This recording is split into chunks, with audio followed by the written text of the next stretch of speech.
Bonjour à tous et bienvenue.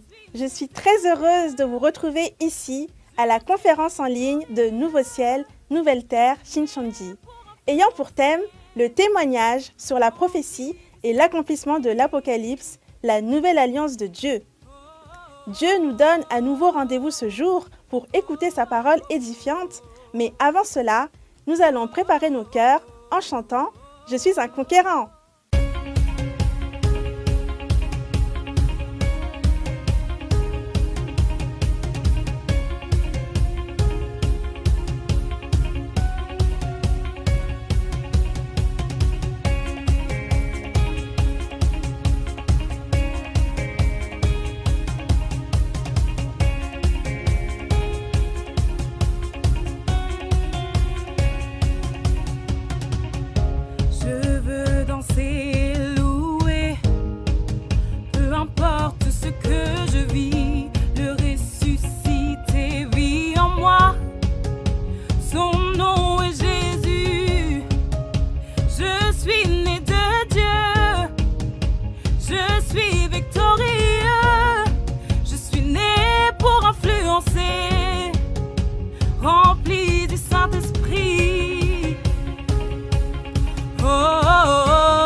Ce que je vis, le ressuscité vit en moi. Son nom est Jésus. Je suis né de Dieu. Je suis victorieux. Je suis né pour influencer, rempli du Saint-Esprit.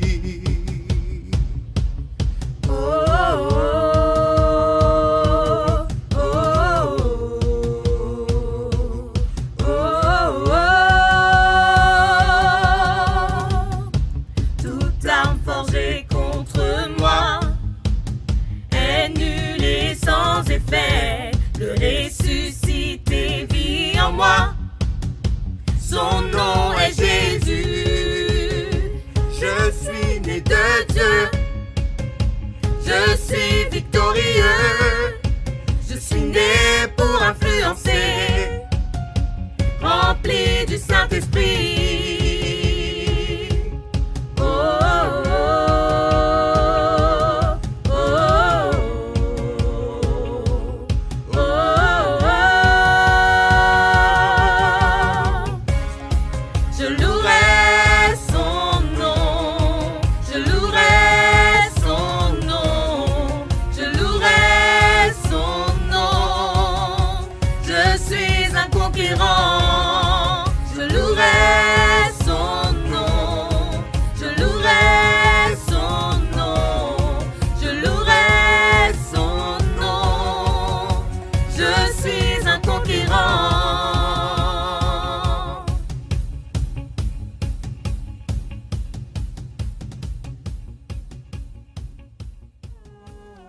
Gloire à Dieu!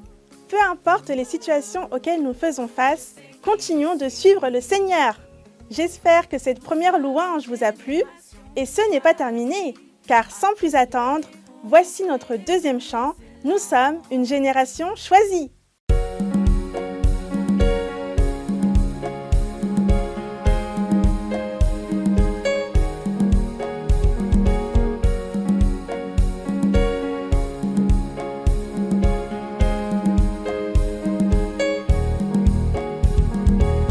Nous sommes une génération choisie, appelée pour montrer son excellence. Tout ce dont j'ai besoin, Dieu me l'a donné. Je sais qui je suis.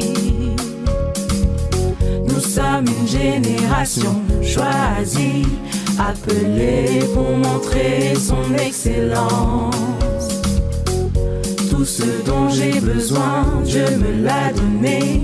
Je sais qui je suis, je sais qui je suis en Christ. Ce que j'ai en Christ, où je suis en Christ. Je sais qui je suis, je sais qui je suis en Christ. Ce que j'ai en Christ, où je suis en Christ. Je sais qui je suis, je marche avec puissance. J'accomplis des miracles, je vis une vie de faveur. Je sais qui je suis, je marche avec puissance. J'accomplis des miracles, je vis une vie de faveur. Je sais qui je suis.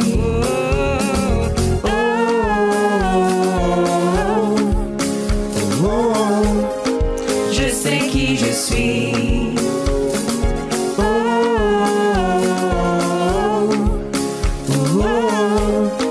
Je sais qui je suis.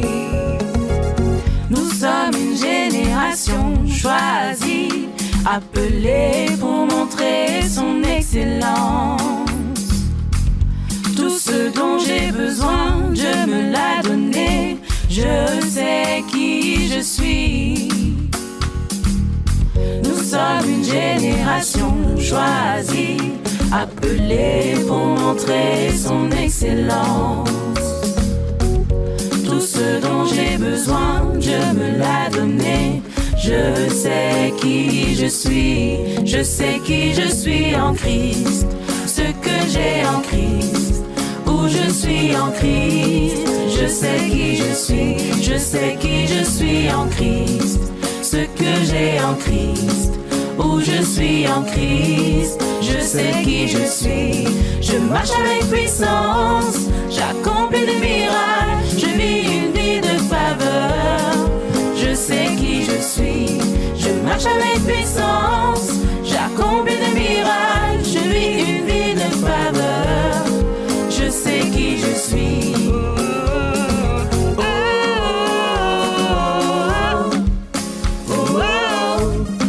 Je sais qui je suis.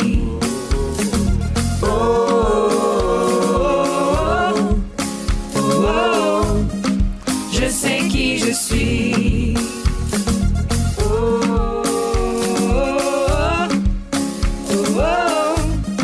Je sais qui je suis. Je suis béni. Je suis né de Dieu. Je suis béni. Je suis victorieux.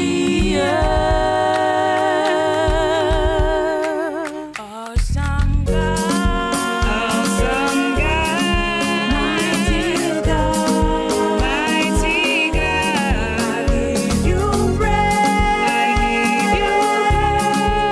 Awesome God, awesome God. You are an awesome God. Awesome God, mighty God, mighty God. I give you praise. I give you praise. Awesome God, awesome God. Je marche avec puissance. J'accomplis des miracles. Je vis une vie de faveur. Je sais qui je suis. Je marche avec puissance. J'accomplis des miracles. Je vis une vie de faveur. Je sais qui je suis.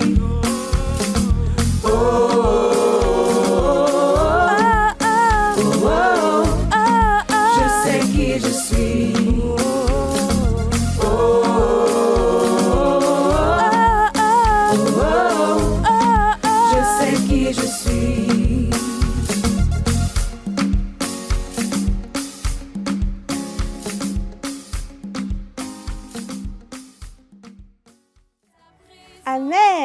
parce qu'on vous aime vraiment beaucoup, nous avons préparé pour vous une troisième louange qui s'intitule « Hosanna ».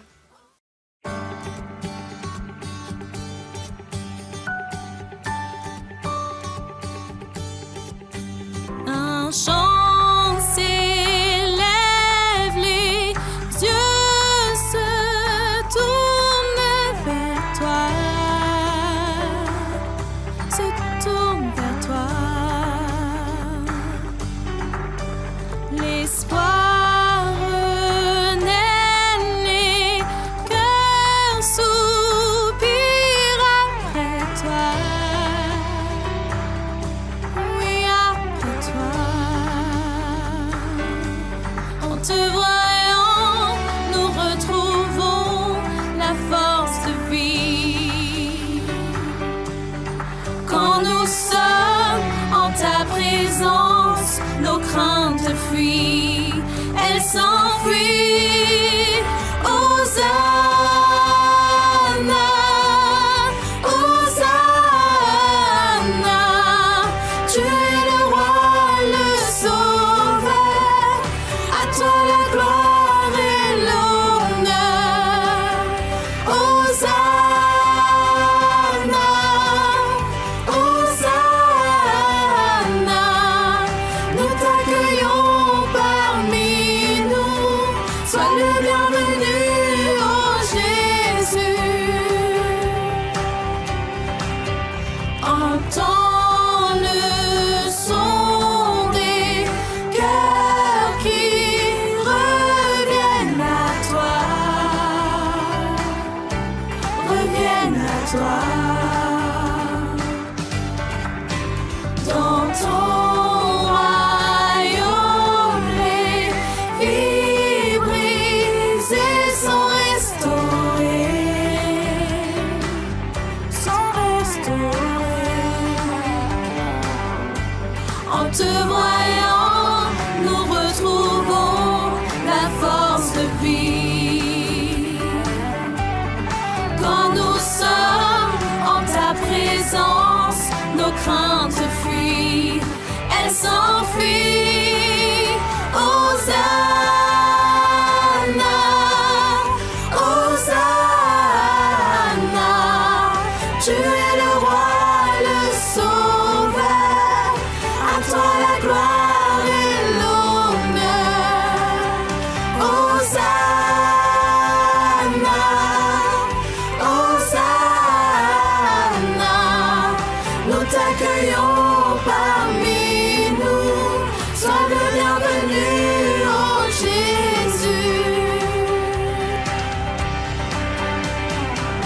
Avec toi, Dieu, je n'ai peur de rien, toutes les craintes de mon cœur s'effacent en chemin. Mon espoir est de pouvoir t'appartenir, avancer, changer pour être sauvé. Le royaume des cieux, le temps des bras. En ayant ta parole, j'avancerai vers toi. Tous ensemble, we are one, ça s'accomplira. Tous ensemble, we are one, ça En te s'accomplira. voyant, nous retrouvons la force de vie. Quand nous sommes en ta présence, nos craintes fuient. En te voyant, nous retrouvons la force de vie. Quand nous sommes en ta présence, nos craintes fuient, elles s'enfuient. Hosanna, Hosanna, tu es le roi, le sauveur, à toi la gloire et l'honneur. Hosanna, Hosanna, nous t'accueillons parmi nous, sois le bienvenu, ô Jésus. Hosanna, Hosanna, tu es le roi, le sauveur, à toi la gloire et l'honneur. Hosanna, Hosanna, nous t'accueillons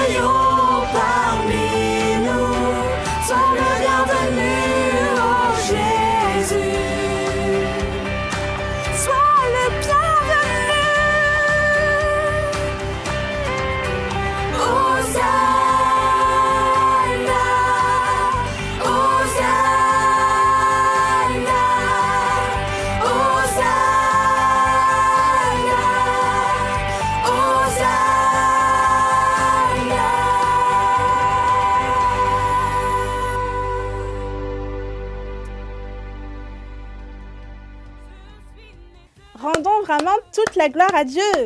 J'espère que vous avez passé un moment béni. À présent, notre temps de louange touche à sa fin.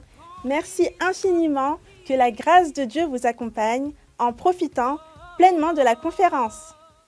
Conférence en ligne de Nouveau Ciel, Nouvelle Terre, Shinchanji, témoignage sur la prophétie et l'accomplissement de l'Apocalypse, la nouvelle alliance de Dieu. L'Apocalypse de Jean est prêché dans le monde entier. Les premières et deuxièmes conférences bibliques de Nouveau Ciel, Nouvelle Terre, Shinchanji ont été données en ligne en août et septembre 2021. 30 372 personnes y ont participé dans 12 régions de Corée du Sud. Nous avons vu les réactions enthousiastes d'environ 1800 pasteurs ayant participé.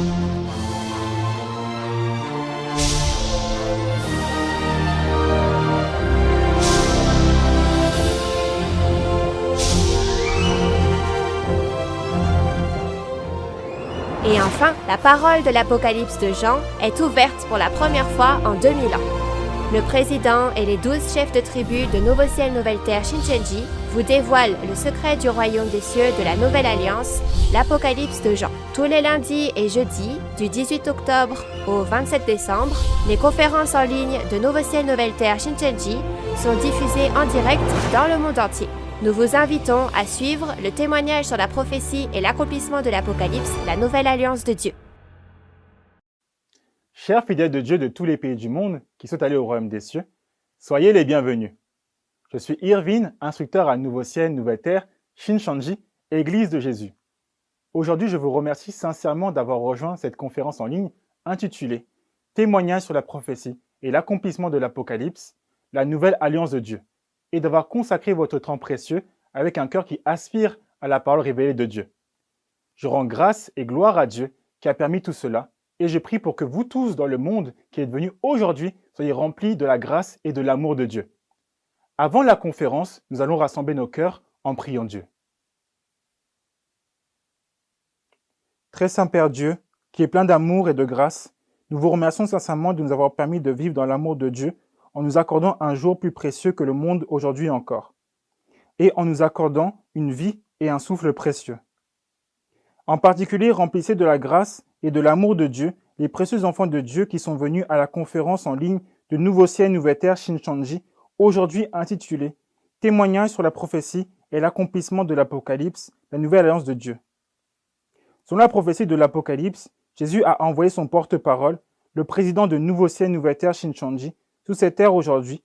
Merci encore une fois d'avoir permis de prêcher la parole de l'accomplissement physique de l'Apocalypse dans le monde entier, à travers les 12 chefs de tribu de Nouveau Ciel, Nouvelle Terre, Shinchanji, qui ont appris et réalisé la parole de l'accomplissement physique de l'Apocalypse, témoignée à travers le président, le pasteur promis.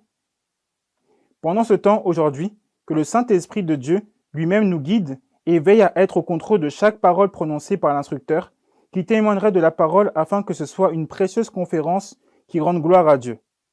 S'il vous plaît, faites-en un temps précieux, débordant de grâce et de gratitude. Nous espérons sincèrement que vous serez avec nous du début à la fin, afin que les prophéties et l'accomplissement physique de l'Apocalypse puissent être clairement témoignés et que ce soit une précieuse conférence qui rende gloire à Dieu pour tous ceux qui nous ont rejoints dans le monde entier aujourd'hui. Et nous prions au nom de Jésus, qui est rempli d'amour. Amen. Témoignage sur la prophétie et l'accomplissement de l'Apocalypse, la nouvelle alliance de Dieu. Aujourd'hui, à la suite de la dernière fois, nous témoignerons des paroles d'Apocalypse 14. Dans les 12 tribus de Nouveau Ciel, Nouvelle Terre, Shinchanji, nous écoutons la parole de Dieu et le témoignage de Jésus à travers une seule personne, le pasteur promis, le président. Sur la base de la parole de la Bible que Dieu nous a donnée, et témoignons clairement selon ce que nous avons appris. J'espère que ce sera un précieux moment pour rendre gloire à Dieu en réalisant la réalité de la montagne de Sion et les 144 000 moissonnés et scellés, et le véritable sens du nouveau cantique que seules les 144 000 personnes peuvent chanter à travers la parole d'Apocalypse 14, dont on témoignera aujourd'hui. Nous allons accueillir l'instructeur Jong-Woo Lee de la tribu de Pierre qui témoignera de la parole de Dieu aujourd'hui.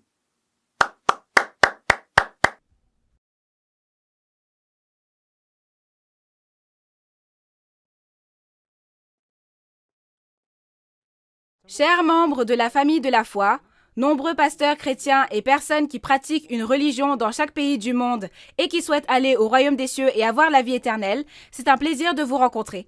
Je suis Jong-Woo Lee, instructeur de la tribu de Pierre, établi au nom de Pierre, un disciple de Jésus. Dans la continuité de la dernière fois, aujourd'hui, je vais parler d'Apocalypse 14.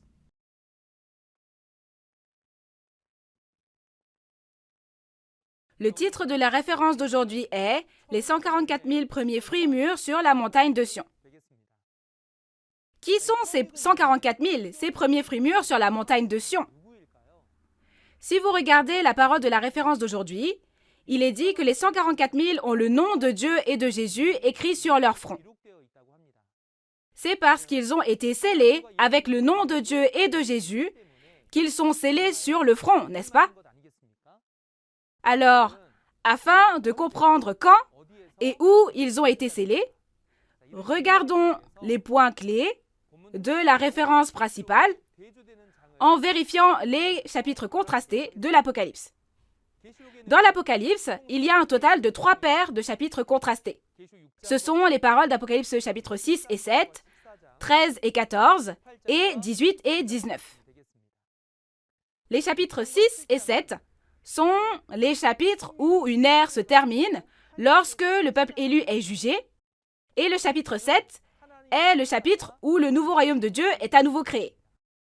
En ce temps-là, les 144 000 qui ont été scellés du sceau de la parole de Dieu apparaissent.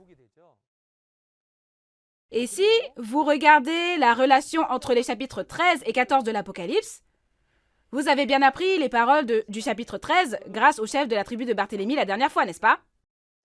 Le point clé est que le peuple élu est détruit par les destructeurs païens. La raison en est qu'en acceptant la fausse vérité de Satan, ils ont reçu la marque de Satan, ils l'ont acceptée et sont devenus la possession de Satan, n'est-ce pas? Par conséquent, le peuple élu a trahi et il est détruit. C'est donc le chapitre où il reçoit la marque de Satan. Et pour le chapitre 14, on peut dire que c'est le chapitre où l'on est scellé avec le sceau de Dieu, par Dieu, Jésus et le pasteur promis.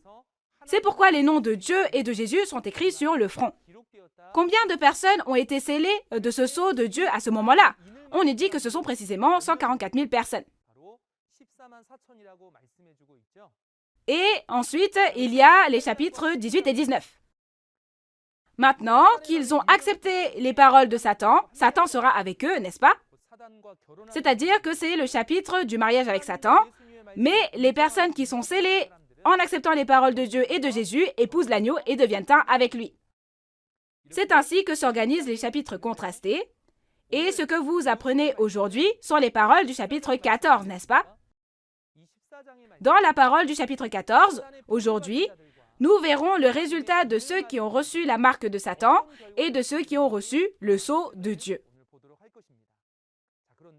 Mais qui sont les 144 000 personnes sur la montagne de Sion dont je vous ai parlé tout à l'heure et quand et où ont-ils été scellés? Ce sont les 144 000 qui ont été scellés du sceau de la parole de Dieu lorsqu'une ère est terminée dans Apocalypse 6 et qu'une nouvelle ère est créée, n'est-ce pas? J'espère que vous garderez à l'esprit que ce sont les 144 000 scellés dans Apocalypse 14. Alors, quand Apocalypse chapitre 14 s'accomplit-il? Juste après les événements du chapitre 13. C'est le temps de la moisson, n'est-ce pas? Les événements du chapitre 13 se produisent après la trahison et la destruction du peuple élu. Le lieu des événements est devant le trône de Dieu sur la montagne de Sion. Je vais vous expliquer brièvement l'enchaînement général des versets du chapitre 14. Les versets 1 à 5 parlent des 144 000 personnes sur la montagne de Sion qui ont été scellées. Et les versets 6 à 8 parlent du nouveau cantique, l'évangile éternel. Les versets 9 à 12, dans ces versets, on raconte comment ceux qui ont reçu la marque de la bête seront jugés. Et dans les versets 13 à 16, le grain mûr est moissonné. Et dans les versets 17 à 20, l'ivraie qui n'est pas moissonné est comparé à des raisins et ils sont jugés. Aujourd'hui, nous allons regarder la parole du chapitre 14, Mais comme le plus important est de savoir qui sont les 144 000 personnes sur la montagne de Sion, qui vivent leur foi pour aller au royaume des cieux, j'aimerais que vous réalisiez bien la parole des points clés. Maintenant, lisons les versets 1 à 5 de la référence d'aujourd'hui afin de découvrir qui sont les 144 000 scellés sur la montagne de Sion. Apocalypse 14, versets 1 à 5. Alors je regardais, et voici, l'agneau se tenait sur la montagne de Sion, et avec lui 144 000 personnes, qui avaient son nom et le nom de son Père écrits sur leur front. Et j'entendis du ciel une voix, comme un bruit de grosses eaux, comme le bruit d'un grand tonnerre. Et la voix que j'entendis était comme celle de joueurs de harpe jouant de leur harpe. Et ils chantaient un cantique nouveau devant le trône, et devant les 4 êtres vivants, et les vieillards. Et personne ne pouvait apprendre le cantique, si ce n'est les 144 000 qui avaient été rachetés de la terre. Ce sont ceux qui ne se sont pas souillés avec des femmes, car ils sont vierges. Ils suivent l'agneau partout où il va. Ils ont été rachetés d'entre les hommes, comme des prémices pour Dieu et pour l'agneau. Et dans leur bouche, il ne s'est point trouvé de mensonge, car ils sont irrépréhensibles. Amen. Vous avez bien lu. Cela commence par « alors je regardais ». Le mot « alors » est un mot qui relie les chapitres 13 et 14 d'Apocalypse, et la personne qui dit « je » dans « je regardais » signifie qu'il y a une personne qui a vu et entendu lorsque les événements de l'Apocalypse se sont accomplis. Bien que l'apôtre Jean ait vu et entendu les événements de tous les chapitres de l'Apocalypse dans une vision il y a 2000 ans, vous devez vous rappeler qu'il y a le nouveau Jean, le pasteur promis, une seule personne qui a directement vu et entendu cette réalité sur les lieux de l'accomplissement de l'Apocalypse aujourd'hui. Venons-en maintenant à la référence principale. Il est écrit « Je regardais et voici l'agneau se tenait sur la montagne de Sion et avec lui 144 000 personnes ». La raison pour laquelle ces paroles sont importantes est que notre espérance est d'accueillir Jésus qui revient, n'est-ce pas? Quand Jésus revient, où vient-il? Il vient sur cette montagne de Sion. Par conséquent, on peut dire que les 144 000 personnes sont les personnes qui accueillent Jésus quand il revient. Dans ce cas, afin de comprendre qui sont les 144 000, commençons d'abord par comprendre ce qu'est la montagne de Sion, le lieu de rencontre de Jésus et des 144 000, et apprenons-en davantage sur les 144 000. Tout d'abord, il y a une montagne de Sion physique. Elle est située à Jérusalem, la capitale d'Israël. C'est une petite montagne d'environ 800 mètres d'altitude, et c'est l'endroit où Abraham, Isaac et Jacob vivaient il y a longtemps. C'est aussi l'endroit où David, le roi d'Israël, a construit un palais royal, et la montagne de Sion est depuis lors le lieu religieux central d'Israël. Ainsi, lorsque nous parlons de la montagne de Sion, cela fait référence à Jérusalem et au peuple élu de façon symbolique. Alors, Jésus viendra-t-il vers la montagne de Sion physique à son retour? Si c'est le cas, les 144 000 devraient tous prendre l'avion pour aller en terre d'Israël, n'est-ce pas? Cependant, souvenez-vous que lorsque l'Apocalypse s'accomplit, ce n'est pas la montagne de Sion physique qui apparaît, mais la montagne de Sion spirituelle, la montagne de Sion en parabole. Alors, afin de comprendre ce qu'est la montagne de Sion spirituelle, comprenons d'abord le mot Sion. Sion symbolise le peuple élu et fait référence aux pasteurs et aux fidèles choisis par Dieu. Si vous regardez les paroles d'Ésaïe 60, verset 14, il est dit également « Ils t'appelleront ville de l'Éternel, Sion du Saint d'Israël ». Si vous regardez les paroles de Zacharie 2, verset 7, il dit « Sauve-toi, Sion, toi qui habites chez la fille de Babylone ». Alors, on fait référence à une personne qu'on tutoie et que l'on appelle Sion, n'est-ce pas? Sion fait donc référence au peuple élu. Alors, que signifie la montagne? La montagne spirituelle fait référence aux hommes comparés à des animaux, de la terre ou des arbres. Cela fait référence à l'église ou l'organisation où ces personnes sont rassemblées. En termes simples, on parle d'une montagne de personnes, n'est-ce pas? En caractère chinois, quand beaucoup de personnes se rassemblent, on utilise l'expression insan in he, ce qui veut dire qu'ils sont si nombreux que cela ressemble à une mer ou une montagne de personnes. Dans l'Apocalypse, 3 montagnes apparaissent, la montagne de la trahison, la montagne de la destruction et la montagne du salut. Ce ne sont pas de vraies montagnes. Comme le disent les paroles d'Apocalypse 11, verset 8, dans un sens spirituel, c'est une montagne spirituelle. Apocalypse 8, verset 8 nous dit qu'une grande montagne embrasée est jetée dans la mer, ce qui signifie que ce tabernacle jugé par Jésus est maintenant abandonné dans le monde. C'est donc la montagne de la trahison, n'est-ce pas? Si nous regardons Apocalypse 17, verset 9 à 10, on peut voir les 7 têtes des destructeurs. Il est dit que ce sont 7 montagnes et 7 rois. Cela fait référence à la montagne de la destruction. Et la montagne qui reste est la montagne où se trouve l'agneau Jésus qui est mentionné dans Apocalypse 14, verset 1. Cette montagne peut être appelée la montagne du salut, n'est-ce pas? Ainsi, quand nous parlons de la montagne de Sion, c'est le lieu où le peuple élu se rassemble et c'est le lieu où des personnes sont rassemblées. C'est une église ou une organisation avec des personnes rassemblées autour de Jésus, n'est-ce pas? Dans la réalité, ce lieu fait référence aux 12 tribus de l'Israël spirituel. Pourquoi 12 tribus? L'indice est les 144 000. Les 144 000 ne sont-ils pas ceux qui composent les 12 tribus scellées de la nouvelle Israël spirituelle au chapitre 7? Ainsi, cette montagne de Sion fait référence aux 12 tribus. Alors, qui sont les 144 000 scellés des 12 tribus?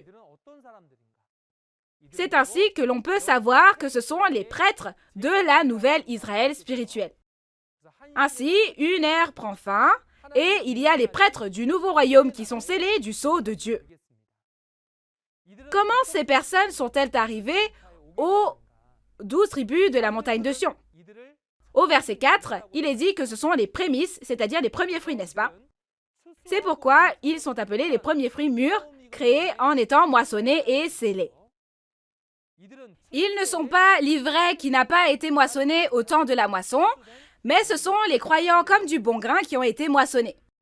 La façon dont ils ont été moissonnés sera expliquée en détail dans le chapitre 14, versets 14 à 16. Il est dit que les 144 000 scellés ont le nom de Dieu et de Jésus écrit sur leur front, n'est-ce pas? Alors, le nom de Dieu et de Jésus est-il vraiment apposé, paf, comme ça sur leur front? Non, bien sûr. En ce qui concerne le nom de Dieu et de Jésus, le nom est le symbole qui représente une personne. Dieu et Jésus sont la parole au commencement, n'est-ce pas? Ainsi, dire que le nom de Dieu et de Jésus est écrit sur leur front signifie qu'ils ont les paroles de Dieu et de Jésus gravées dans leur esprit, soit dans leur pensée et dans leur cœur, c'est-à-dire qu'ils sont marqués du sceau, leur permettant d'être reconnus en tant que peuple de Dieu. Si vous regardez les paroles d'Hébreux 8, verset 10, il est dit que s'ils gravent la loi de la nouvelle alliance dans leur esprit, leur pensée et leur cœur, Dieu deviendra leur Dieu et ils deviendront le peuple de Dieu. Par conséquent, seules ces personnes seront reconnues comme le peuple de Dieu, n'est-ce pas? Ce sont précisément les 144 000 scellés dans Apocalypse 7. Mais à l'inverse, dans Apocalypse 13, il y a ceux qui ont reçu la marque de Satan sur leur front, n'est-ce pas? Si on regarde aussi la parole d'Apocalypse 17, verset 5, il y a un faux pasteur appelé la prostituée. Et si vous regardez son front, c'est un secret, mais il est écrit « Babylone la Grande ». Si on regarde les paroles d'Apocalypse 18, cette Babylone est le repère des démons. On parle donc ici des personnes qui ont dans leur esprit et leur cœur les fausses paroles de Satan le diable. Alors, chers auditeurs, quel genre de personne peut aller au royaume des cieux? Bien sûr, on peut dire que ce sont les personnes qui ont les paroles de Dieu et de Jésus gravées dans leur esprit, leur pensée et leur cœur, n'est-ce pas? Alors, dois-je accepter et reconnaître tout ce qu'on dit être une parole de témoignage? Non, bien sûr. Ne devrions-nous pas discerner si ces paroles sont les paroles de Dieu ou les mensonges du diable? Par conséquent, nous devons devenir le peuple du royaume des cieux qui peut entrer dans le royaume des cieux en ne gravant que les paroles de Dieu et de Jésus dans notre esprit, nos pensées et notre cœur. Passons maintenant au verset 2. Au verset 2, il y a une voix venant du ciel. C'est comme un bruit de grosses eaux, comme le bruit d'un grand tonnerre, mais c'est aussi un beau son comme celui d'une harpe. Quel genre de ciel est ce ciel? Ce ciel est le royaume de Dieu qui est venu sur la montagne de Sion. Dans Apocalypse chapitre 4, il est dit que le royaume des cieux du monde spirituel vient sur cette terre. Et quand nous regardons au chapitre 21, le royaume des cieux du monde spirituel, la ville sainte, vient sur le nouveau ciel et la nouvelle terre. Cependant, lorsque nous regardons au chapitre 7 de l'Apocalypse, nous constatons que cet endroit est là où il y a les 12 tribus scellées. C'est à cet endroit que la tente de Dieu sera dressée et cet endroit est précisément la montagne de Sion, n'est-ce pas? C'est là où il y a le trône de Dieu et la tente de Dieu. Donc ici, on nous parle de ce ciel. Par conséquent, on peut dire que la voix venant du ciel est la voix de Dieu, puisqu'elle vient de l'endroit où se trouve Dieu. Alors, dans ce lieu où se trouve le trône de Dieu, il y a 144 000 personnes qui chantent un cantique nouveau devant le trône de Dieu et devant les 4 êtres vivants et les vieillards. Et ce nouveau cantique, personne ne peut l'apprendre ni le chanter, sauf les 144 000 qui ont été rachetés de la terre. Quel est ce nouveau cantique? Il faut d'abord comprendre ce qu'est le cantique. Le cantique désigne le fait de chanter les paroles annonçant les choses du futur avant qu'elles arrivent. Donc, si c'est un évangile prophétique, le nouveau cantique est un cantique qui n'a jamais existé auparavant. Le nouveau cantique, qui n'a jamais été entendu auparavant, fait référence à l'évangile qui témoigne de l'accomplissement physique des prophéties. Alors, le nouveau cantique qui est chanté au temps de l'accomplissement de l'Apocalypse, quelle parole est-ce? C'est précisément l'évangile de l'accomplissement physique de l'Apocalypse. Si le cantique est la parole, c'est donc une nouvelle parole. Ce nouveau cantique est chanté par les 4 êtres vivants et les 24 vieillards dans Apocalypse 5, verset 9.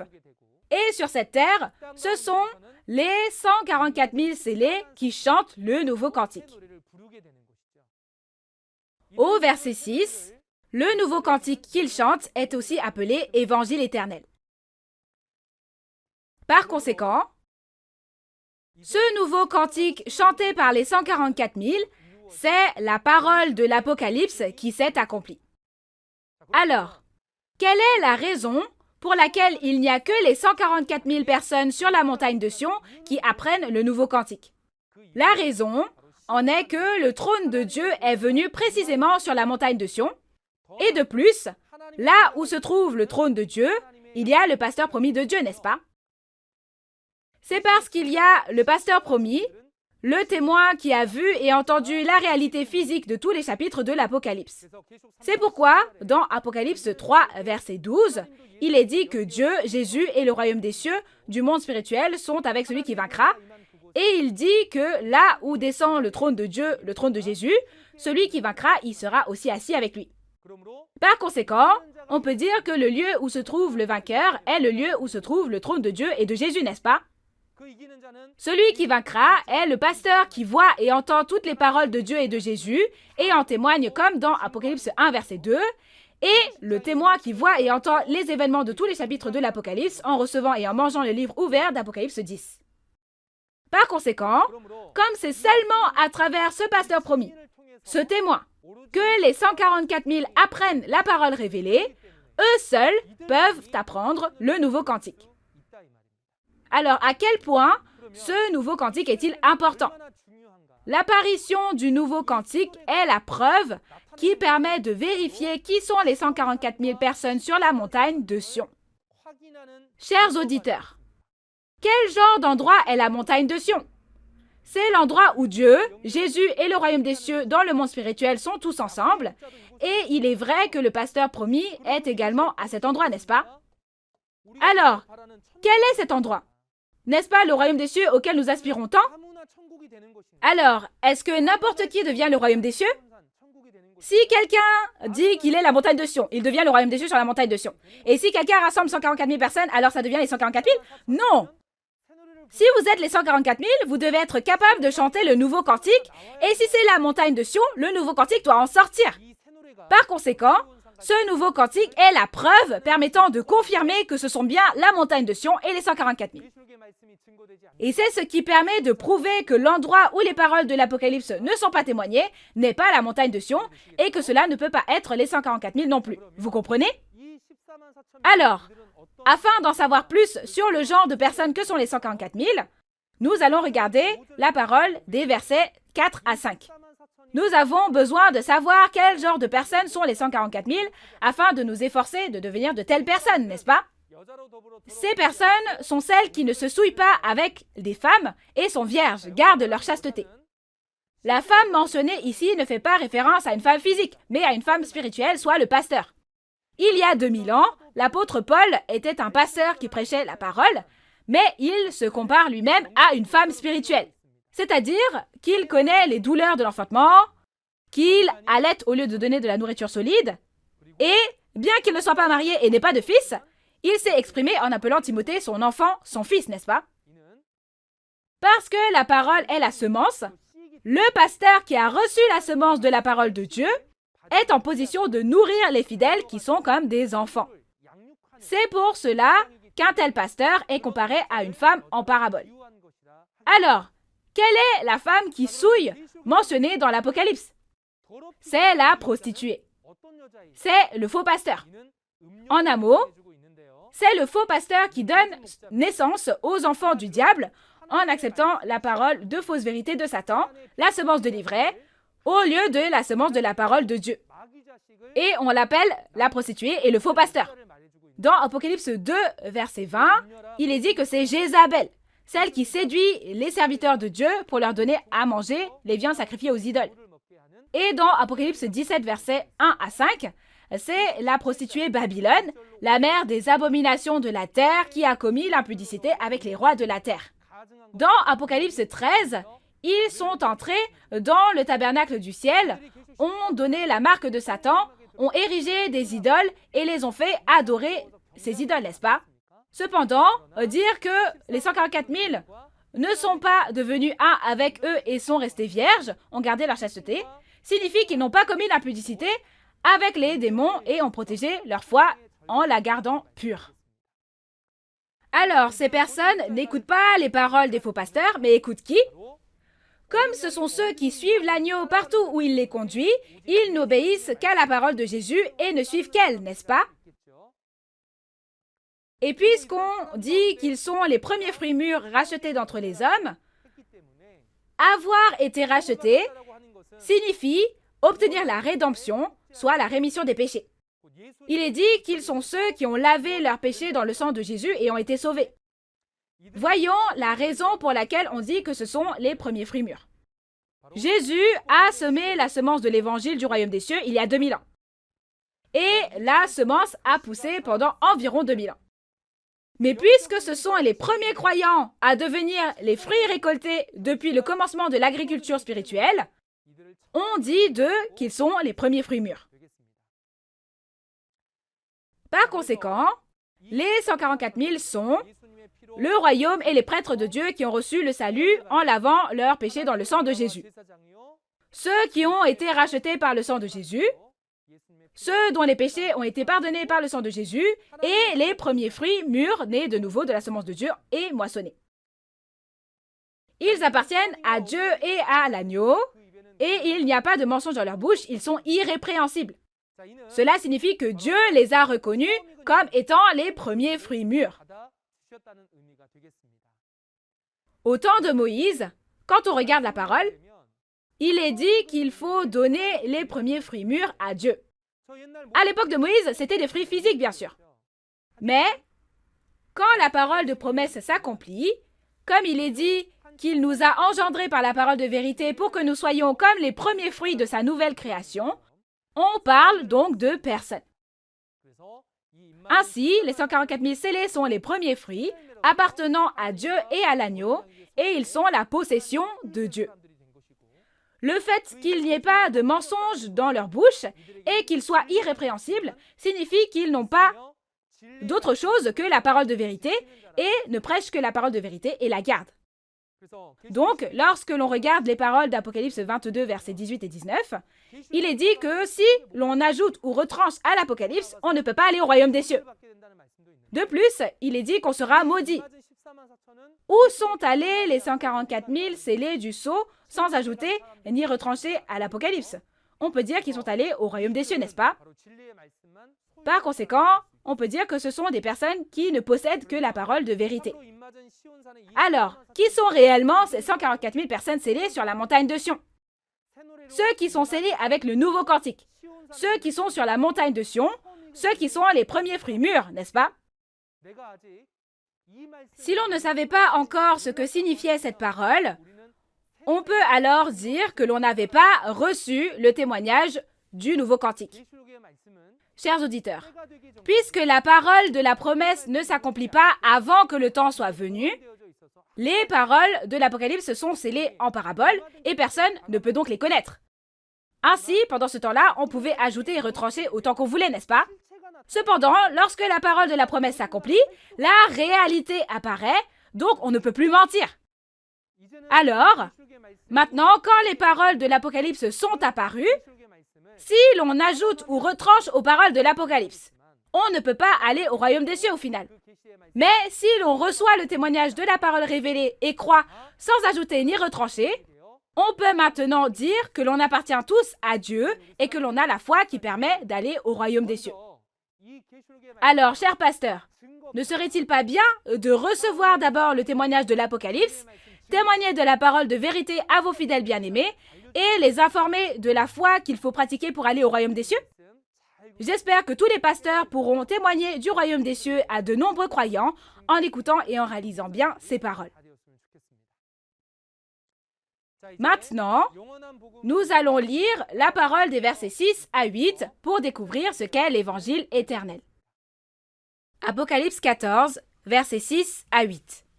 Je vis un autre ange qui volait par le milieu du ciel, ayant un évangile éternel, pour l'annoncer aux habitants de la terre, à toute nation, à toute tribu, à toute langue et à tout peuple. Il disait d'une voix forte, « Craignez Dieu et donnez-lui gloire, car l'heure de son jugement est venue. Et adorez celui qui a fait le ciel, et la terre, et la mer, et les sources d'eau. » Et un autre, un second ange suivit, en disant, « Elle est tombée, Babylone la grande, qui a abreuvé toutes les nations du vin de la fureur de son impudicité. » Amen. Vous avez bien lu. Un autre ange est apparu. Il est dit que l'ange apporte l'évangile éternel à prêcher aux habitants de la terre, à toute nation, à toute tribu, à toute langue et à tout peuple. Qu'est-ce que l'évangile éternel? L'évangile est la parole qui témoigne de la réalité physique accomplie lorsque les prophéties promises apparaissent dans la réalité. Lorsque l'Apocalypse s'accomplit, l'évangile éternel est la parole qui témoigne de la réalité physique de l'Apocalypse. En d'autres termes, c'est témoigner des prophéties de l'Apocalypse, de leur accomplissement, de leur signification et même de leur réalité. D'après les paroles de Joël 1, 3 à 4, il est dit « Racontez-le à vos enfants, et que vos enfants le racontent à leurs enfants, et leurs enfants à la génération qui suivra. » C'est précisément l'évangile éternel, n'est-ce pas? Alors, l'évangile du premier avènement, qui est l'accomplissement de l'Ancien Testament, est témoigné depuis 2000 ans. Maintenant, si les paroles du Nouveau Testament, soit la Nouvelle Alliance, l'Apocalypse, s'accomplissent, il n'y aura plus rien à accomplir, n'est-ce pas? Par conséquent, si les paroles de l'Apocalypse sont accomplies, ces paroles deviendront l'évangile éternel qui sera prêché pour toujours, n'est-ce pas? L'évangile éternel est appelé Nouveau Cantique dans Apocalypse 14, verset 3. Mais qui témoignera de la parole de ce nouveau cantique? C'est écrit que seul le pasteur promis qui a vu et entendu sur les lieux des événements de l'Apocalypse et les 144 000 scellés sur la montagne de Sion qui ont appris à travers ce pasteur chanteront le nouveau cantique. Alors, à qui la parole de l'accomplissement physique de l'Apocalypse est-elle témoignée? Nous pouvons dire que ce sont toutes les églises qui sont comme les nations, les tribus, les langues et les peuples. Ainsi, le pasteur promis qui a vu et entendu tous les événements de tous les chapitres de l'Apocalypse prêche toutes ces choses aux églises, n'est-ce pas? Tout comme dans la parole de Matthieu 24, verset 14, « Avant que l'évangile du royaume des cieux ne soit accompli, il a été prêché dans le monde entier. Il est donc logique que tous les faits qui ont été accomplis soient témoignés à toutes les nations. Et cet ange a dit, « Craignez Dieu maintenant. Le temps du jugement est venu. » Et il a dit que nous devons adorer Dieu. Qui est l'objet du jugement et où est le lieu où il faut adorer? L'objet du jugement est Babylone après les 42 mois, dans Apocalypse 18, le destructeur qui a détruit le tabernacle du peuple élu de Dieu. Et quant au lieu pour adorer Dieu, il y a un lieu qui apparaît où toutes les nations viendront adorer le Seigneur et c'est le temple du tabernacle du témoignage. La prochaine fois, lorsque nous témoignerons des paroles d'Apocalypse chapitre 15, nous ferons en sorte de réaliser cela en détail.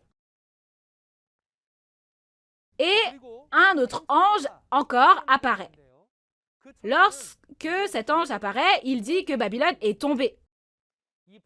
Quant à la réalité de Babylone, si vous regardez les paroles d'Apocalypse 17, versets 5 à 7, il y a la prostituée et l'organisation de la bête à cette tête édicorne sur laquelle elle est montée. La prostituée et son organisation en sont précisément la réalité. Qu'ont-ils fait? Ils ont fait boire le vin de l'impudicité à toutes les nations, soit toutes les églises, n'est-ce pas? L'impudicité fait référence au fait d'être en relation avec Satan et d'être trompé par les paroles de fausses vérités de Satan. Ainsi, le vin de l'impudicité n'est pas la parole de Dieu, mais la fausse vérité, la parole de fausse vérité, la parole du diable qui est fausse. Ceux qui l'écoutent acceptent cette parole et témoignent avec ces paroles. Le vin de l'impudicité n'est pas la parole de Dieu, mais la fausse doctrine de la fausse vérité, soit les commentaires. C'est le raisin sauvage, soit le poison des serpents, le poison des vipères, et si vous en buvez, vous mourrez sur le coup. C'est la réalité du fruit de l'arbre de la connaissance du bien et du mal. Alors, Babylone, qui donnait à boire le vin de l'impudicité à toutes les nations, est tombée, n'est-ce pas? La raison de sa chute n'est-elle pas qu'elle s'est fait juger? Pourquoi s'est-elle fait juger? Dieu la juge en raison du péché d'avoir détruit le tabernacle du ciel et toutes les nations avec le vin de l'impudicité. Leur jugement se trouve dans les chapitres 17 et 18 de l'Apocalypse, donc nous en apprendrons plus à ce sujet lorsque nous verrons ces chapitres. Maintenant, nous allons lire la parole des versets 9 à 11 concernant le jugement de ceux qui ont reçu la marque de la bête. Apocalypse 14, versets 9 à 11. Et un troisième ange les suivit, en disant d'une voix forte, « Si quelqu'un adore la bête et son image, et reçoit une marque sur son front ou sur sa main, il boira lui aussi du vin de la fureur de Dieu, versé sans mélange dans la coupe de sa colère, et il sera tourmenté dans le feu et le soufre, devant les saints anges et devant l'agneau. Et la fumée de leur tourment monte au siècle des siècles. Et ils n'ont de repos ni jour ni nuit, ceux qui adorent la bête et son image, et quiconque reçoit la marque de son nom. Amen. Voici ce que dit le troisième ange. Il parle du jugement que recevront ceux qui ont reçu la marque de la bête. La bête, son idole, et ceux qui ont reçu la marque de la bête apparaissent. La bête ici fait référence au destructeur qui a dévoré le tabernacle du ciel, bien sûr. Les idoles sont les faux pasteurs établis par les destructeurs. Mais qui sont les personnes qui les ont adorés et ont reçu la marque?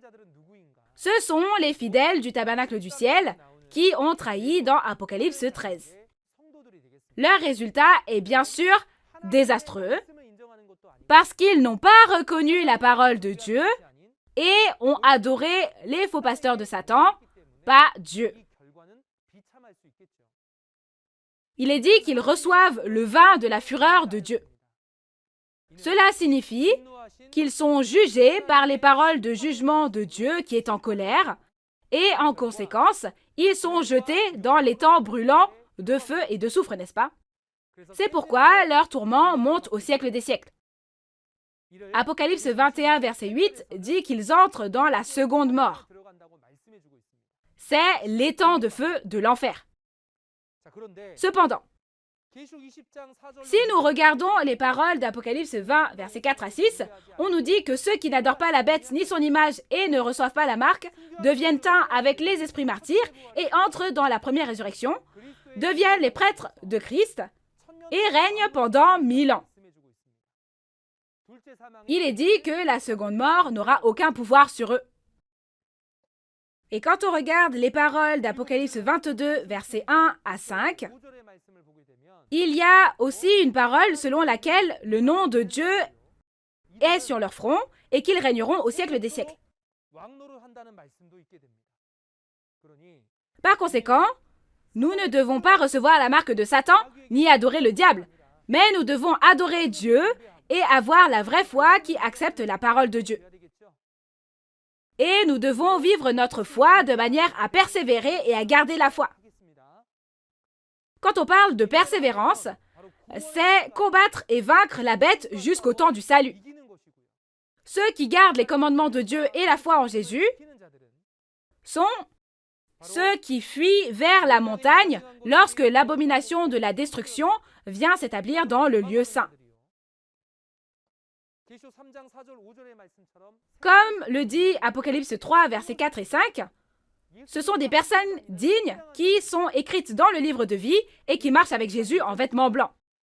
Dans Apocalypse 11, verset 1, il est dit qu'ils sont le temple de Dieu, l'autel et ceux qui y adorent.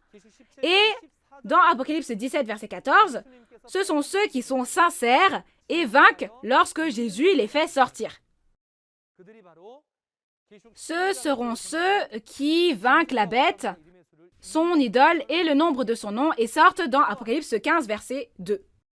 De plus, les 144 000 premiers fruits mûrs qui sont nés de nouveau, après avoir entendu la parole de vérité, sont ceux qui gardent cette foi. C'est pourquoi nous croyons que nous devons devenir de vrais croyants qui persévèrent et gardent leur foi.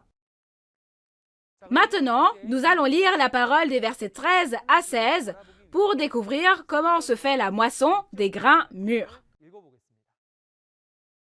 Apocalypse 14, versets 13 à 16.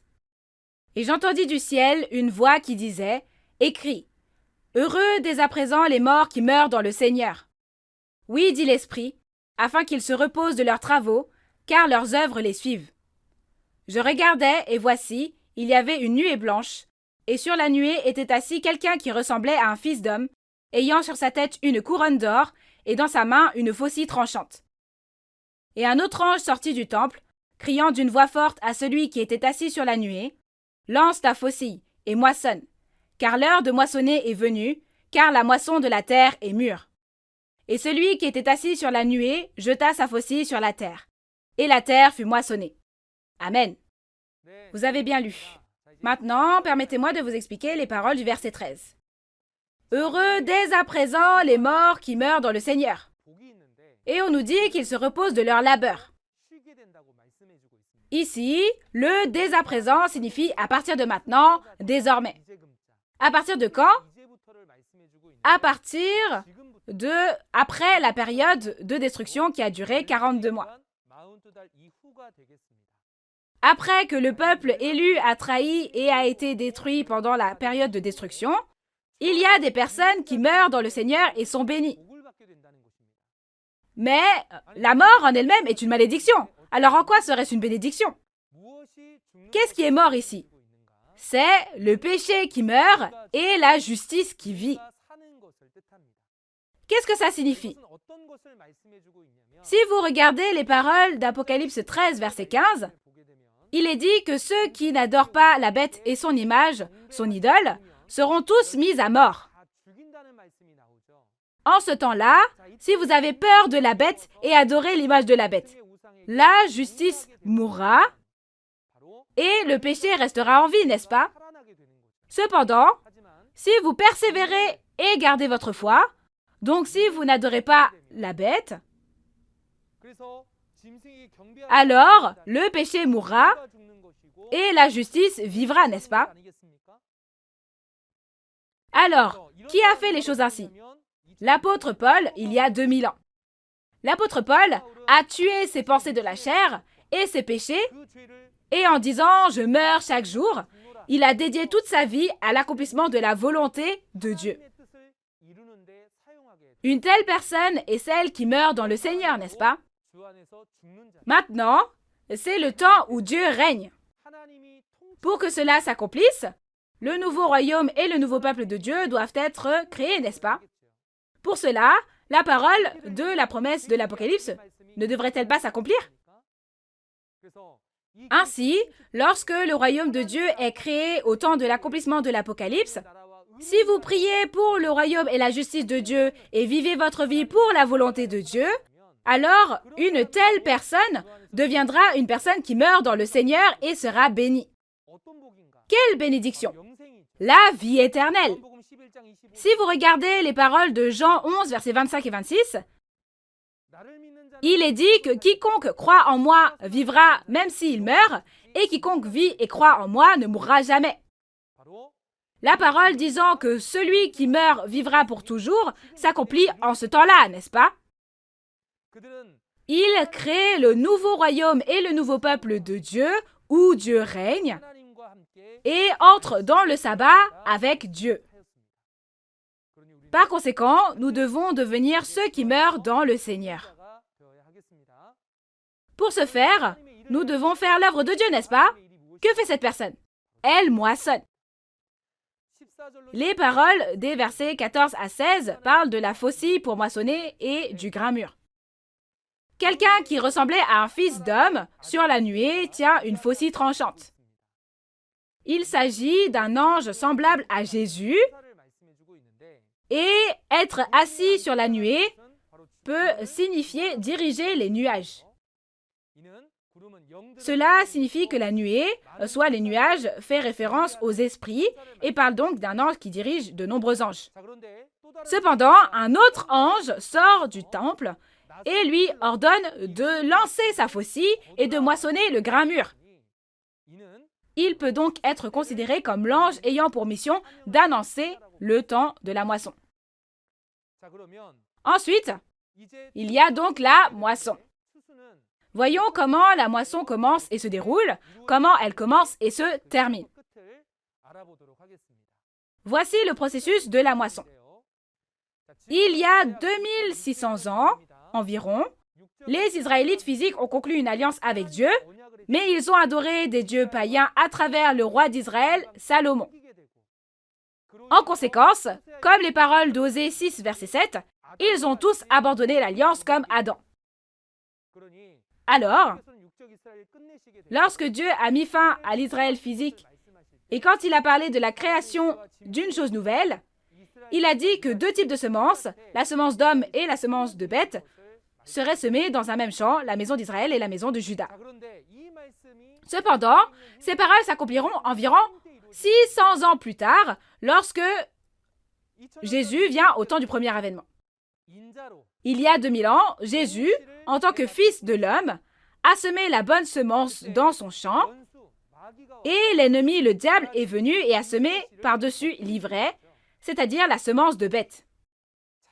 Comme on demande s'il faut arracher l'ivraie, il est dit qu'il ne faut pas arracher l'ivraie, mais la laisser jusqu'au temps de la moisson. Quand c'est le temps de la moisson, il est dit que l'ivraie est liée en gerbe pour être brûlée et que le bon grain est ramassé et amassé dans la grange. Pourquoi ne doit-on pas arracher l'ivraie? La bonne semence et l'ivraie, quand ces deux types de semences sont semées, si vous regardez à travers la logique physique, vous voyez ici, il y a le blé, donc le bon grain, et l'ivraie. Lequel est l'ivraie? On n'arrive pas trop à les distinguer, n'est-ce pas? Quand ce sont de jeunes pousses. La deuxième chose que vous voyez ici, c'est l'ivraie, et quand ce sont de jeunes pousses, vous ne pouvez pas les distinguer. Et de plus, lorsque vous tirez sur l'ivraie, les racines de l'ivraie sont mélangées avec celles du blé, donc le bon grain peut également être arraché.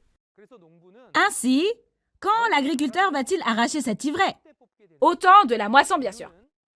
La raison en est que lorsqu'il est temps de moissonner, l'apparence du blé et de l'ivraie est clairement différente. Vous voyez? L'apparence du blé et celle de l'ivraie, selon cette logique, la semence et l'ivraie ont poussé.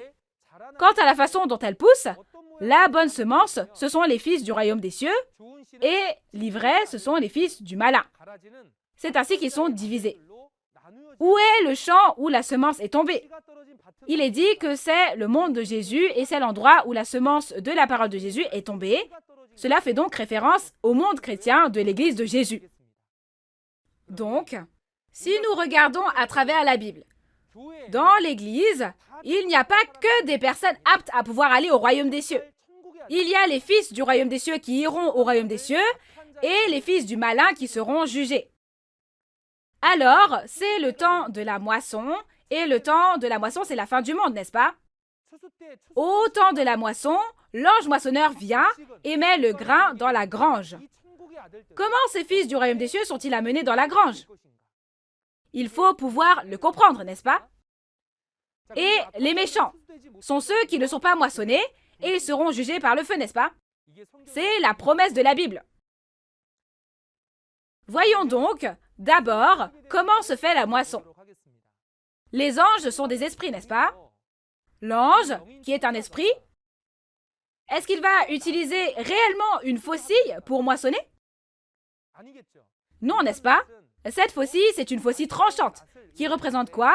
La parole de Dieu. Éphésiens 6, verset 17, parle de la parole de Dieu comme d'une épée et d'une lance.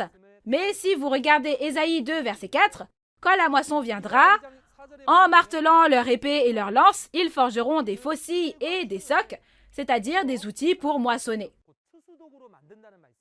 Donc, cette faucille tranchante est la parole de Dieu et la personne, soit la chair, qui a cette parole, n'est-ce pas? Ainsi, quand on a semé la semence il y a 2000 ans, c'est à travers les hommes que la semence a été semée, donc lorsqu'on moissonne, c'est aussi à travers les hommes. Ainsi, on peut dire que la faucille que l'ange tient est la parole de Dieu et une personne qui a la parole. Alors on témoigne de la parole. En ce temps-là, les grains mûrs sont les fidèles nés de la semence de la parole, soit les hommes qui ont reconnu et accepté la parole qui leur a été témoignée. Alors ceux qui acceptent la parole qui est prêchée sont moissonnés, n'est-ce pas? Ainsi, comment est-ce qu'on est moissonné? En suivant la parole de témoignage. Donc, si vous regardez les paroles de Matthieu 24, versets 40 à 41, il est dit qu'une personne sera emmenée et l'autre laissée dans le champ. Il est dit également que 2 femmes moulent à la meule. La femme symbolise le pasteur, n'est-ce pas? Mais une femme sera prise et l'autre sera laissée. Par conséquent, au temps de la moisson, que ce soit les pasteurs ou les fidèles, il faut tous être moissonnés pour aller au royaume des cieux. Si l'on n'est pas moissonné, on devient de l'ivraie et on sera jugé. Ainsi, être moissonné, c'est suivre la parole de témoignage. Et si on sait où se trouve la grange du royaume des cieux dans la parole de témoignage, on peut dire que ce sont les personnes qui vont à cet endroit. C'est l'endroit où se trouvent les fruits. L'endroit où les premiers fruits mûrs se trouvent était précisément la montagne de Sion. Il y avait le trône de Dieu à cet endroit, n'est-ce pas? L'endroit où se trouve le trône de Dieu, c'est le temple du tabernacle du témoignage, si nous regardons les paroles d'Apocalypse 15. Ainsi, il y a les 144 000 des 12 tribus sur la montagne de Sion, et la réalité est le temple du tabernacle du témoignage. J'aimerais donc que vous compreniez que suivre la parole de vérité et être moissonné au temple du tabernacle du témoignage sur la montagne de Sion est la preuve que vous êtes un bon grain et que vous êtes devenu le peuple du royaume des cieux. Alors maintenant, c'est le temps de l'accomplissement de l'Apocalypse et le temps de la moisson. Donc, le fait de sceller avec le nouveau cantique et la moisson doivent avoir lieu dans la réalité, n'est-ce pas? De quel genre d'endroit s'agit-il? C'est le centre de mission chrétienne de Sion, de Nouveau Ciel, Nouvelle Terre, Shincheonji, Église de Jésus, temple du tabernacle du témoignage. Cet établissement d'éducation céleste, structuré et basé sur la Bible, est le seul au monde. C'est de là que viennent les paroles révélées du nouveau cantique. Ainsi, lorsqu'ils ont terminé le niveau introduction, intermédiaire et avancé du programme de théologie révélée, ils sont moissonnés jusqu'à cette montagne de Sion. Combien dois-je payer pour écouter la parole au Centre de Mission Chrétienne de Sion? L'ensemble du programme est gratuit. Comme les paroles de Jésus, qui a dit de donner l'eau de la vie gratuitement à ceux qui veulent et à ceux qui ont soif, cette parole est mise en pratique. Dans ce cas, prenons un moment pour regarder la vidéo promotionnelle du Centre de Mission Chrétienne de Sion pour voir si vraiment, selon ces paroles, de nombreuses personnes entendent maintenant cette parole, la parole de vérité, et sont moissonnées.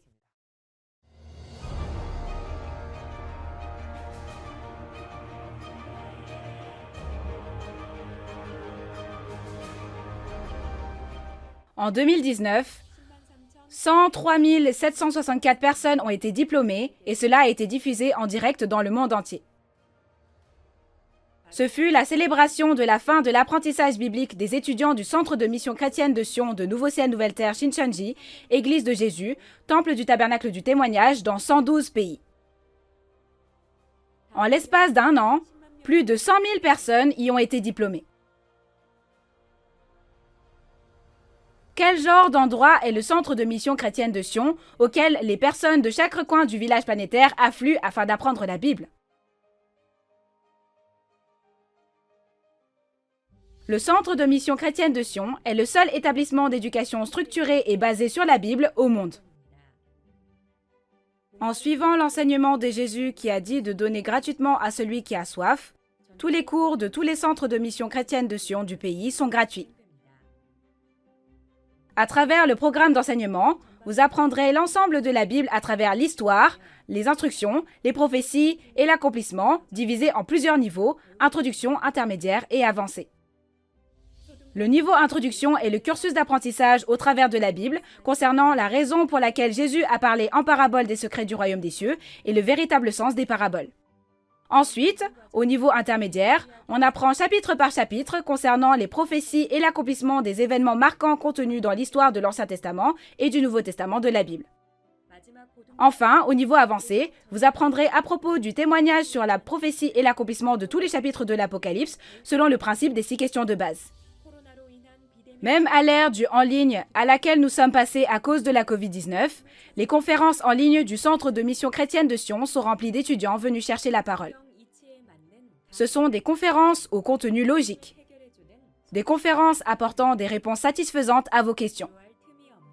Des conférences où vous n'avez pas le temps de vous ennuyer car elles sont données dans la joie et la bonne humeur. Des conférences à l'abri des inquiétudes liées à la Covid-19. Vous pouvez donc apprendre la Bible n'importe où et n'importe quand, de façon simple et intéressante. Les portes du Centre de Mission Chrétienne de Sion sont grandes ouvertes à tous. Cette vidéo que vous venez de regarder est la preuve que c'est maintenant le temps de la moisson, le temps de l'accomplissement de l'Apocalypse, comme promis dans la Bible. Il n'est donc pas encore trop tard. J'espère qu'en vous inscrivant au Centre de Mission Chrétienne de Sion, vous écouterez tous la parole révélée, la parole de vérité, et deviendrez le peuple du royaume des cieux qui entrera dans la grange du royaume des cieux sur la montagne de Sion. Alors, personne ne devrait vouloir empêcher cette moisson, n'est-ce pas? Mais qui va vouloir l'empêcher? Ce sont ceux qui ne sont pas moissonnés qui l'empêchent. Où sont ces personnes? Dans le champ, n'est-ce pas? C'est la chrétienté dans le monde. Il y a une parole sur le fait de lier l'ivraie en gerbe. Et qui les lie? Ils sont liés par leur propre pasteur. Il y a 2000 ans, les scribes et les pharisiens étaient les pasteurs de l'époque. Ils étaient les pasteurs qui devaient conduire à Jésus, qui était le royaume des cieux. Ils ont fermé les portes du royaume des cieux et bloqué tous ceux qui tentaient d'entrer sans eux-mêmes rentrer. Comment ont-ils empêché d'entrer? En disant, si vous allez à Jésus, vous tomberez dans une secte et vous mourrez. Il en va de même aujourd'hui. Être moissonné, c'est tomber dans une secte, c'est aller en enfer. Il y a des pasteurs qui disent cela. Donc, ils sont liés avec quoi? Ils sont liés par les paroles de ces pasteurs. Celui qui accepte les paroles de ce pasteur est précisément celui qui est lié. C'est le membre de cette église et cette église. Le fait d'y rester et de ne pas être moissonné, c'est la preuve que l'on est livré. Le lieu où ils sont liés est leur église, n'est-ce pas? Quel sera le résultat? On est jugé selon la parole. Ces personnes vont en enfer. Alors, j'espère que vous vous souviendrez bien qu'il ne faut pas croire les paroles de son pasteur au temps de la moisson, mais écouter les paroles de l'ange moissonneur. De plus, nous avons vérifié l'accomplissement physique de ceux qui empêchaient la moisson il y a déjà 2000 ans à travers ces paroles. La raison pour laquelle on nous a donné ce message à l'avance est pour nous dire de ne pas faire ce genre de choses au temps de la moisson, le temps de la fin, le temps du second avènement. Aujourd'hui, j'espère que vous, chers pasteurs, réaliserez d'abord la parole révélée et la prêcherez à de nombreux fidèles, et qu'ainsi vous serez les meilleurs pasteurs reconnus par Dieu qui pourront guider de nombreuses personnes au royaume des cieux et les amener à être moissonnés. Voyons maintenant qui sont les raisins qui se font juger. Pour le savoir, nous allons lire les paroles des versets 17 à 20. Apocalypse 14, versets 17 à 20. Et un autre ange sortit du temple qui est dans le ciel, ayant lui aussi une faucille tranchante. Et un autre ange, qui avait autorité sur le feu, sortit de l'autel et s'adressa d'une voix forte à celui qui avait la faucille tranchante, disant : Lance ta faucille tranchante et vendange les grappes de la vigne de la terre, car les raisins de la terre sont mûrs. Et l'ange jeta sa faucille sur la terre. Et il vendangea la vigne de la terre et jeta la vendange dans la grande cuve de la colère de Dieu. Et la cuve fut foulée hors de la ville. Et du sang sortit de la cuve jusqu'aux morts des chevaux, sur une étendue de 1600 stades. Amen. Les paroles que vous venez de lire concernent les raisins qui sont jugés. Il est dit que ces raisins sont vendangés, mis dans une cuve et foulés. Certains peuvent se demander pourquoi les raisins sont jugés soudainement pendant la moisson. C'est parce que quand on regarde les paroles de Matthieu 13, versets 40 à 42, Il est dit que tout comme l'ivraie est prise et brûlée, il en sera de même à la fin du monde au temps de la moisson. Alors comme il est dit, aujourd'hui, n'est-ce pas, à la fin du monde, le temps de la moisson? Nous avons moissonné jusqu'au verset 16, et maintenant, il reste l'ivraie, n'est-ce pas? Cette ivraie est comparée à des raisins qui sont jugés, et dans les versets 17 à 20, on peut voir que l'ivraie est jugée. C'est donc le même contenu, n'est-ce pas? Le contenu est le suivant. Il y a un ange avec une faucille tranchante. L'ange sorti de l'autel annonce le temps de la moisson. C'est pourquoi il dit de vendanger les grappes de la vigne de la terre. Ce ne sont pas des grappes de raisin de la terre physique, mais des grappes de raisin spirituels, et en réalité, on parle ici du peuple élu. Ce sont les fidèles du tabernacle du ciel qui ont trahi, qui sont chassés dans les cavernes des destructeurs, dans Apocalypse 13.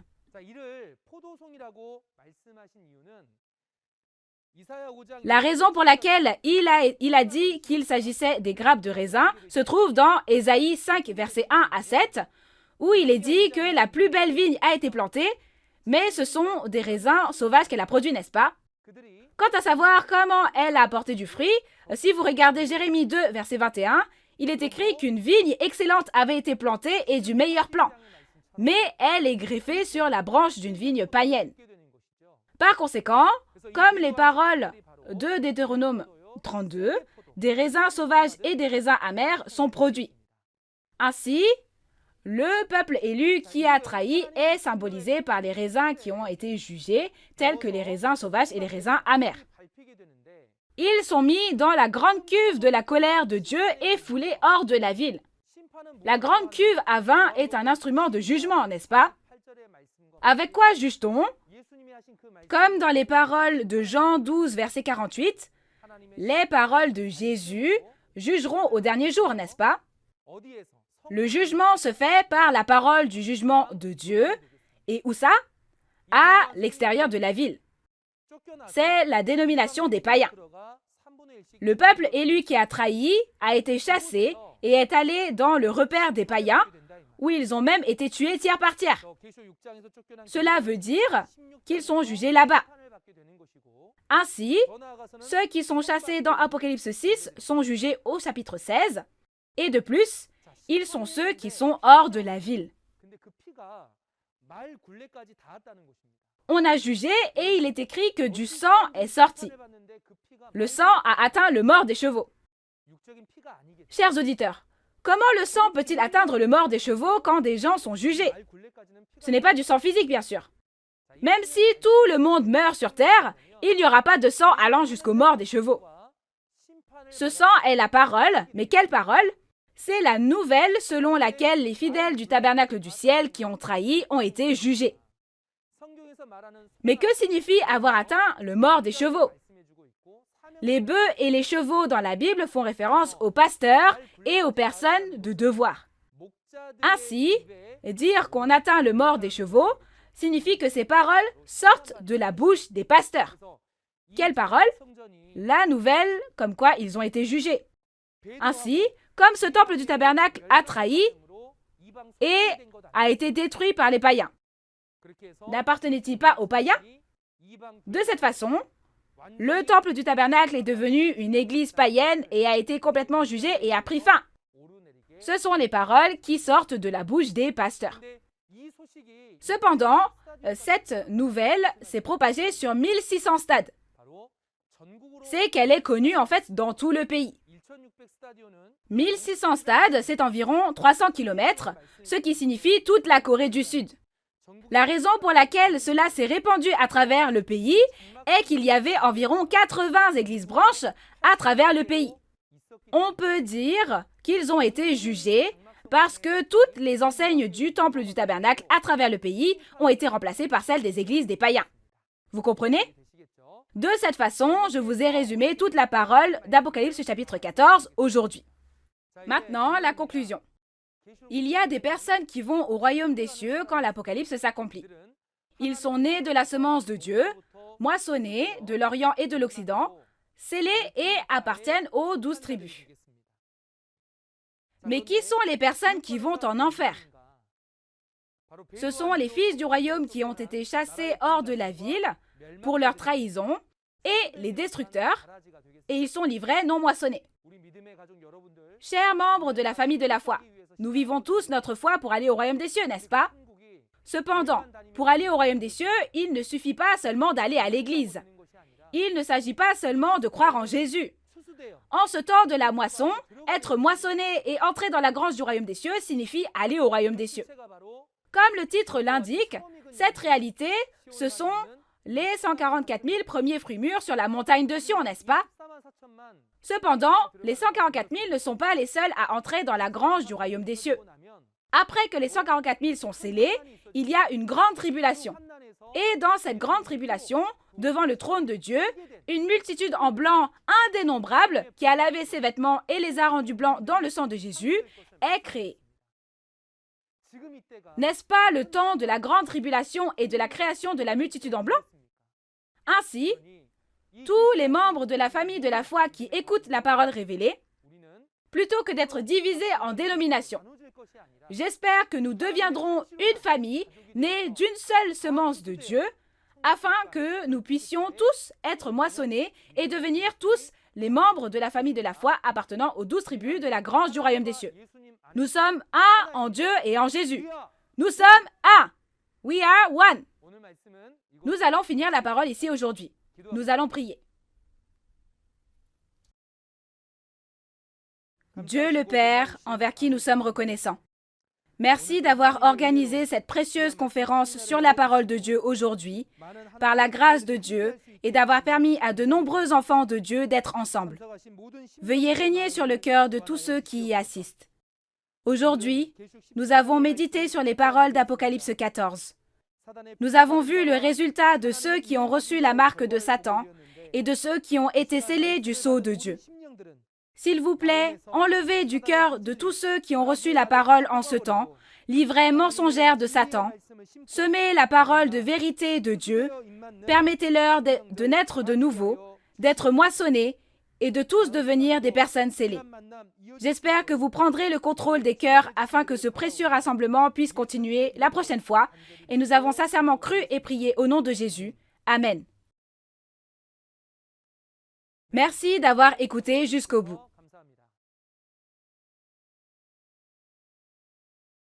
on nous dit où est-ce que toutes les nations iront adorer. Où est ce lieu où toutes les nations adoreront Dieu? Ce n'est autre que le temple du tabernacle du témoignage. Ce temple du tabernacle du témoignage est l'endroit où les vainqueurs d'Apocalypse 12 témoignent de ce qu'ils ont vu et entendu sur le lieu des événements. Je suis curieux au sujet de l'Apocalypse. Où dois-je aller si je veux savoir? Vous devez venir au temple du tabernacle du témoignage et apprendre.